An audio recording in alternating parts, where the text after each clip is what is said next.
bubblegum pop was selling huge, and it was like 5 guys or 5 girls dancing, you know, these little dance moves, and we were just like, really? I can't watch another one.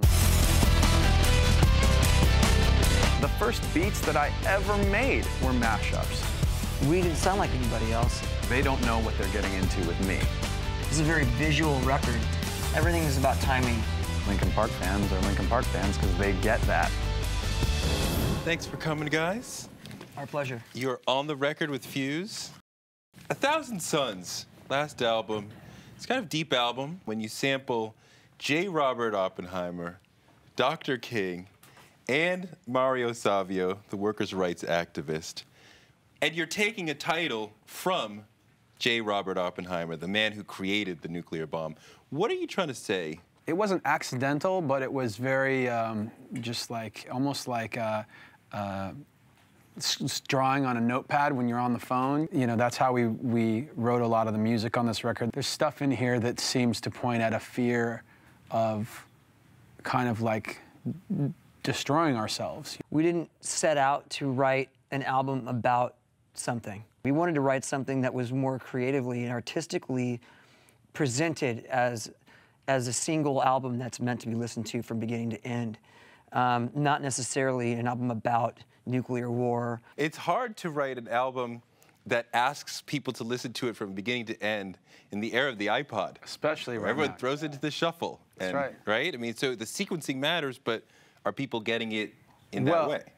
That's a great observation, a great question. When we were making the album, in the very, very early stages, management suggested to us, could you make something that we would release in smaller chunks? Because everybody's consuming music by the song. Couldn't you make EPs where it was like 3 songs? And then do that a few times every few months. And when you do that, too, you stay in the public's mind longer. It kind of felt like that's what everybody else was up to. And that's just automatically for us. I don't know if we have a problem with authority or what's our problem, but as soon as we figured out, like, yeah, people are going to be doing that, like, we were like, yeah, that's not what we're going to do. People don't make albums anymore, right. And we grew up on albums. I love albums, so let's try and make a case for it. Help people who don't understand the difference between an album and 12 or 15 songs that sit together on a CD. There are records like Dark Side of the Moon, for example, Pink Floyd. that don't have connecting themes and songs. Right. But as an album, it's something that you put in and you don't really skip to the next song. You listen to it from beginning to end. We wanted to do the same thing.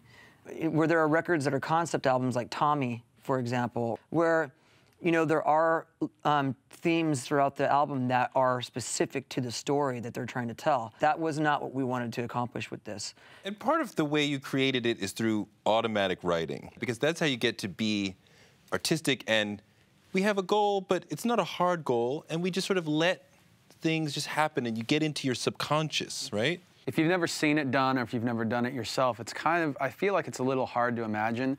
When you see an artist or a musician improvising, they're just kind of noodling their way through this thing, and there's this natural thing that goes, it's a naturalness about it that for us, like if you listen to Hybrid Theory, it was intentionally very rigid and segmented. The thing that was special at the time was to make rock and sample-based music smash together in a way, and in doing so, we wanted to make the rock more sample-like. So everything was very cut up and mechanical.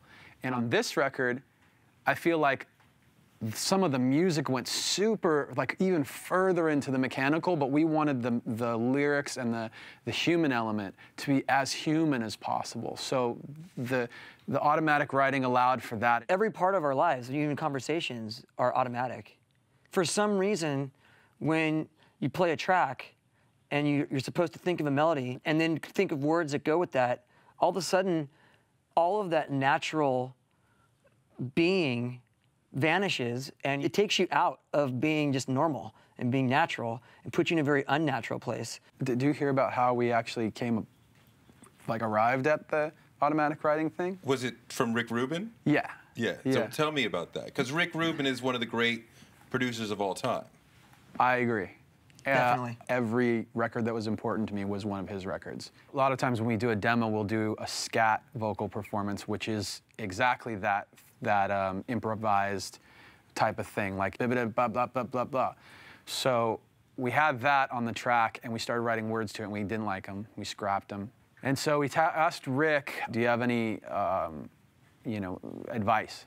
And if you know Rick, one of the things that makes him a great producer, it's that thing about giving somebody fish versus teaching them how to fish. He wants to teach you how to fish. He wants to tell you, in this case, well, you know, what I did with Tom Petty and Johnny Cash and so-and-so. And right away, I was just like, oh, you can stop right there. Like, I'm sold. It's fascinating to me you said that you were so attracted to those early Rick Rubin records. Oh, yeah. LL, Public Enemy, Run DMC, which were so revolutionary for the way they mixed rock and roll and hip hop. And then you become this band that mashes different sounds. Well, yeah, I feel like for us, it's natural, you know, and it's not just us. I mean, I think Linkin Park fans are Linkin Park fans because they get that. People seem to make a really big deal out of when we were making albums, our first album especially. Oh, like mixing rock and hip hop, and you know, this has never been done before. And I was kind of like, wait a second, like, I can name off like 10 things right now that have mashed this stuff up. And what became our challenge early in our career was finding ways to stay organic and stay true to just that excitement we had when we were first making music. There were secret sit-downs with me going, you know, you're gonna be the vocalist of the band and we wanna go the rock direction, this is where I'm like, and I'm sitting there going, what are you talking about? Like, this is not even my band.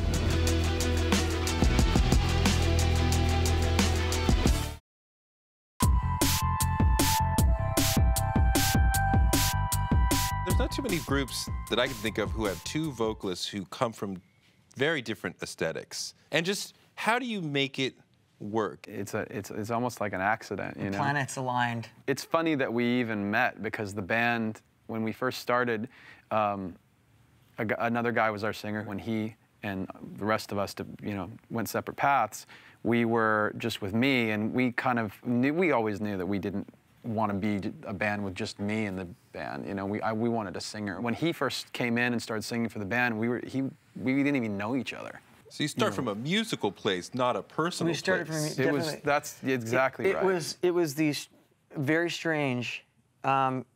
Because I grew up in Arizona. A few guys were talking in Texas at South by Southwest. One of them knew me. He was partners with the guy who knew them.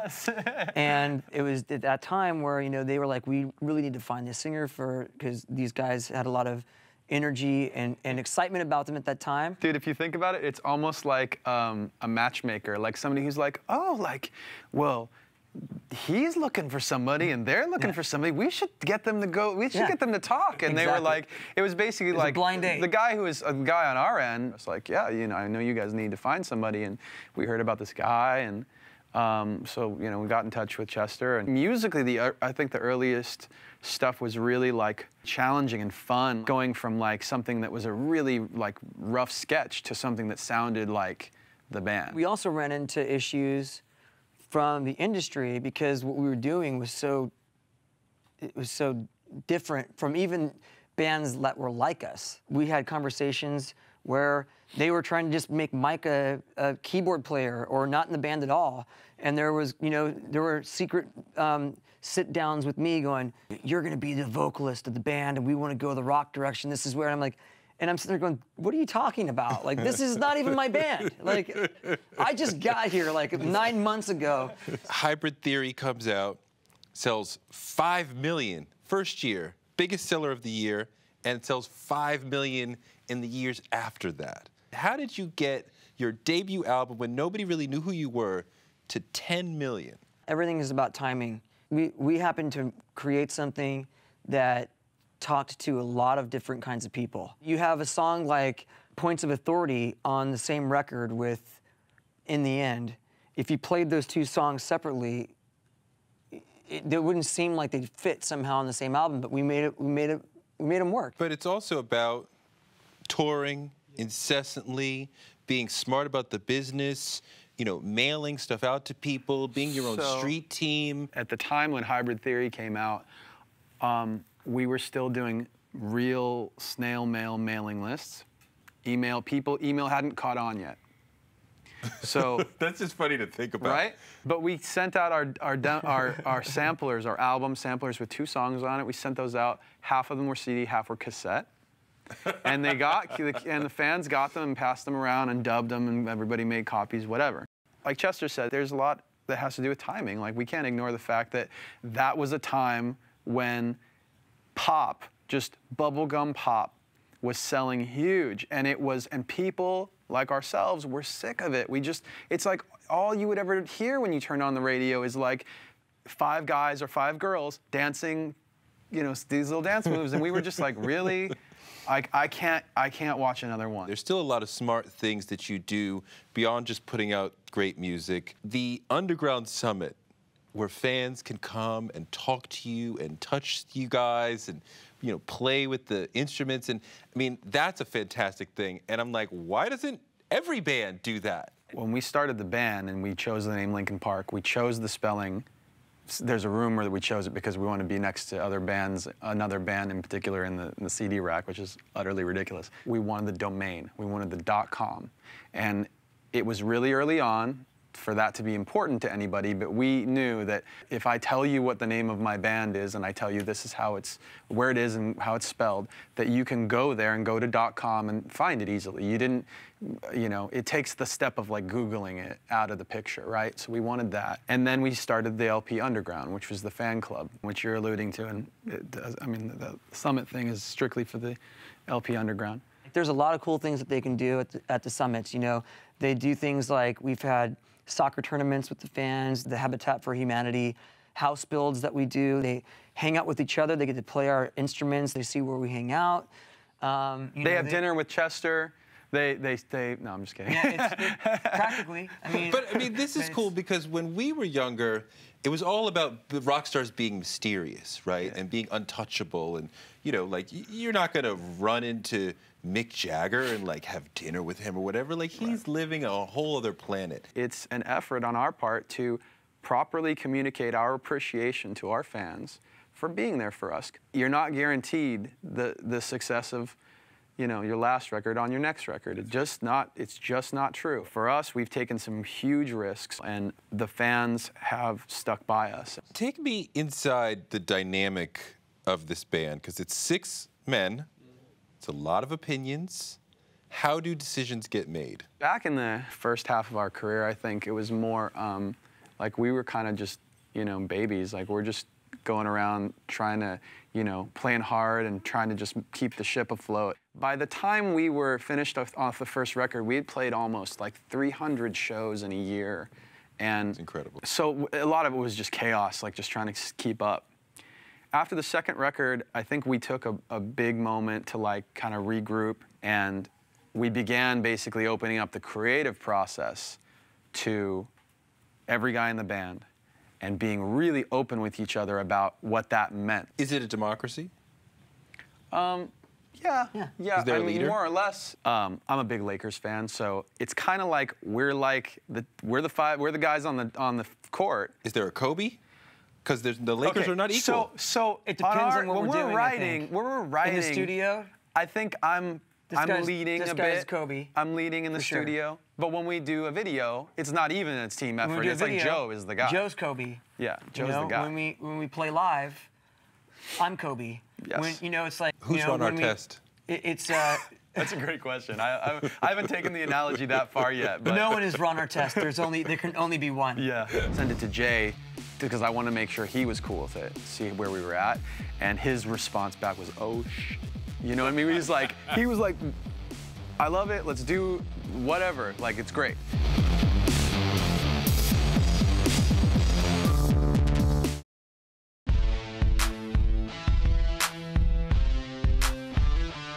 One of your most special records was Collision Course. How did you get Jay-Z's flow and voice into what you do? MTV calls Jay-Z, we want to do a mashup song. We want you to pick somebody you want to work with. I want to work with Linkin Park. They call us. We're supposed to do one song. Hold on one second. Jay-Z, out of everybody in the world, says, I want Linkin Park. Yeah. How does that feel? It's cool because we like Jay-Z, and that's pretty awesome. Because of Mike and his creativity and his understanding of, I think, hip-hop so much, it really grew from one song into 9 or 10 songs mashed up into 6. And then, you know, that got all the labels and everybody arguing over who could do what. I mean, honestly, Collision Course would not have ended up being what it had become if it wasn't for Mike. There were 2 moments in that process that were really funny, at least in my head. The first one was when they gave us the call, super flattered. I was a big fan of what Jay does. I had been listening to him since his first record, so I was familiar with all his stuff. I thought in my head, like, they don't know what they're getting into with me. Because they don't know that this is why. I grew up doing what they are asking me to do. All I had to do was just go back in the you know, library, pull out the folder and go, okay, here's how I'm gonna do this. And yeah, you know, this song of ours, it's about this BPM, it sounds good with this one or this one, and I put one over it, put the other one over it, oh, this one's better, and I made the song. Send it to Jay, because I want to make sure he was cool with it, see where we were at. And his response back was, oh, you know what I mean? He was like, I love it, let's do whatever, like, it's great. The second thing that occurred to me is, as we were finishing it and we were about to do the show on stage for the first time, I had a goal in my head. I said to somebody, I want to make this thing so good that MTV will never be able to make another one. That they will be hard-pressed to be able to put any other 2 artists together and have it actually work in comparison to this. When you first went to Japan, yeah, it was huge for you personally. What happened to you? I grew up as you know, I'm half Japanese. We had a lot of family events where it would be very traditional. It'd be the food especially. And when I first went to Japan and I got off the plane, I actually smelled it. It was the weirdest thing. Like, you can feel it everywhere. It's not just your brain telling you, but you actually, like, recognize the feeling of wherever it is that you're from. You know, it was kind of eerie and really cool. It was a great feeling. What you give to us musically is so broad. I just want to hear you list off some of your personal musical gods, because I'm sure it's just a really eclectic, wide list. I liked music that had bands that had singers who sounded so different from everybody else. You know, like Jane's Addiction, Ministry, Led Zeppelin. I loved hip-hop. I actually saw hip-hop as being almost exactly the same as, like, punk rock music. Sure.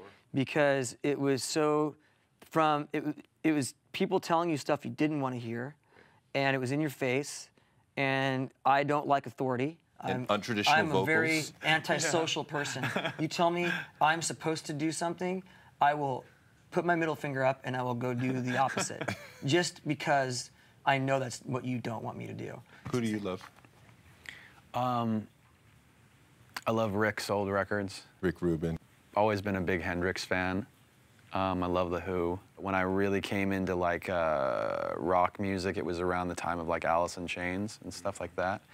Early 9 Inch Nails, Radiohead from the beginning, and I could go on and on and on. I've got days and days of music in my iTunes, and you know, electronic music right now is really, I think it's really innovative. Okay. So yeah, you don't like being told what to do, right? You run away from authority. Mm-hmm. So if I told you that we have to end now, what would you say? I'd be okay with it. I'd be okay with it. Okay, cool. Thanks, man. Appreciate that. Thanks, man. If you really want to end the interview, you just say, we're going to be here for the next 3 hours. And then I'd be like, instantly like, okay.